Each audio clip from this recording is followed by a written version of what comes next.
Good morning, Digit fam. Adam Dowd here with your tech news update, and the good news is the weekend flew by fast, so we're back to our daily dose of tech and geekery already. Of course, the bad news is, well, the weekend flew by fast, which means that it is March 18th, 2019, and this is your Digit Daily.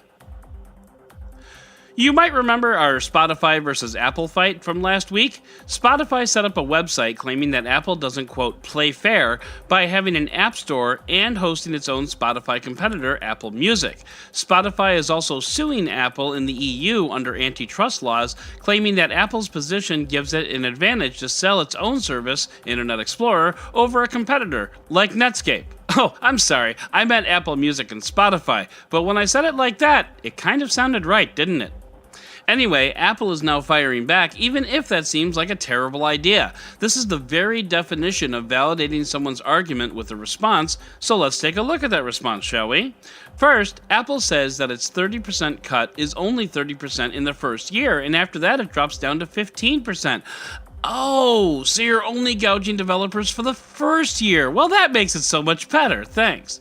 But Apple also says it only takes a percentage from users who actually upgrade through the App Store. You can still go to Spotify.com and upgrade there, and Spotify can take all of that to the bank. Also, Apple doesn't get a cut of the ads that play on the free version of the app. So really, Apple is only taking a small slice of what is turning out to be a pretty big pie.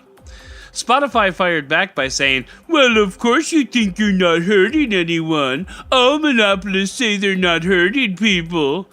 I don't know if they actually said it like that, but if they did, it would be hilarious.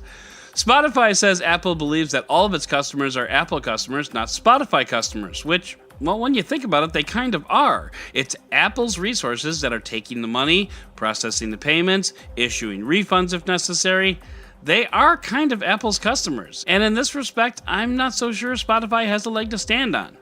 But it's also important to note that Apple's iOS is only about 1/3 of the global population. There's a little OS called Android that you might have heard of, even though Google doesn't call it by that name anymore. Even if Spotify were to pull itself from the iOS App Store, there's still a couple of billion with a B potential customers out there. So in that sense, Apple is hardly a monopoly. But it goes back to what I said earlier. In the EU recently, Google has been ordered to pay fines of 6.5 billion with a B euros for antitrust practices that puts a service like Internet Explorer ahead of against a competitor like Netscape. Jeez, there it is again.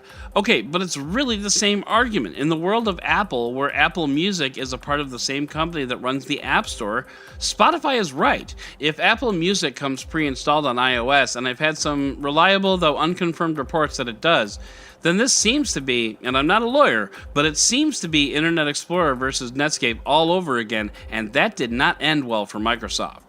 But then again, Google Play Music, and Google Play Books, and Google Play Games, and Google Play Movies all come with Google devices, and we all know how the EU felt about that. So depending on how the EU rules, this could have a significant impact on Apple's profits as a services company going forward. Or nothing could happen at all, which makes the legal system so much fun in the first place. Well, let's let Apple and Spotify go back to their respective quarters while we head into the roundup! Beto O'Rourke is a former Texas congressman who is running for president. That's actually not a surprise. It's actually easier to count the number of people who are not running for president in 2020, but what is surprising is that Beto was a member of the Cult of the Dead Cow, one of the first hacking groups in the United States back in the 80s. He actually used to steal long-distance phone calls from the phone company to dial into modems. I could try to explain what long-distance phone calls are to my younger audience, but just take it from me, it used to be a thing. Anyway, this dude doesn't have a snowball's chance in Texas of winning in 2020, but so far, I kind of like the cut of his jib. When a gunman attacked and killed over 50 people at a mosque in New Zealand on Friday, he streamed the shootings on Facebook because sucky people suck. It's like he thought to himself, I know what mom wants to see, a notification. Your son just started a live stream. Oh, that's nice. Tap. Anyway, Facebook announced that it had blocked 1.5 million uploads of the video in the first 24 hours after the attack, which of course means that 1.5 million people all tried to upload this horrifying video, and humans are just terrible people. Democrats in the House of Representatives are moving forward with a net neutrality bill designed to restore a number of policies put into place in the 2015 net neutrality protections, including the prohibition of slowing down the internet, fast lanes, and putting the FCC back in charge of oversight. Republicans? Not fans. But Democrats are going ahead with the vote anyway to show that they like gooder internet. Way to go, Democrats. Android Authority writer and all-around smart guy Robert Triggs has a breakdown of the Snapdragon 855 as compared to its predecessor, the Snapdragon 845. It's more than just a name change, folks. There's a lot that the new processor brings to bear, and if I'm totally honest, I don't think I realized just how much of an improvement the Snapdragon 855 is. Between benchmarks, Bluetooth audio improvements, and real-time number crunching, there's a lot to love here, so click on the link and check it all out. And speaking of a lot to love, you love the Guardians of the Galaxy movies, and if you don't, well, I'm sorry to tell you, you are incorrect. Well, James Gunn, the writer and director of those first two movies, got fired from Guardians 3 over the summer due to some stupid things he said 10 years ago. Now, I'm not trying to minimize the fact that he joked about pedophilia, but I am trying to minimize its impact on today because that was a decade ago, and he has since made the right public steps, including apologize, not deflect, and accept responsibility while, not blaming bad medication. I'm not naming names.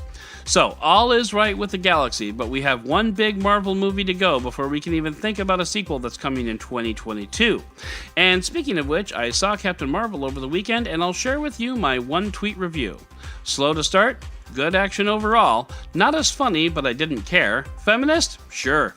Awesome movie? Yes. Did it sate my appetite for Endgame? Not even close. Does it make me want to see Endgame more? Not possible. Worth $11? For sure. So, that is going to do it for today's Digit Daily. If you'd like to learn more about any of these stories, check out the links in the show notes and subscribe to our daily newsletter on Digit.com. And if you like what you heard, subscribe and leave a review on your favorite podcast player. Once again, I'm Adam Dowd, Dead Technology on Twitter, and we'll talk again tomorrow.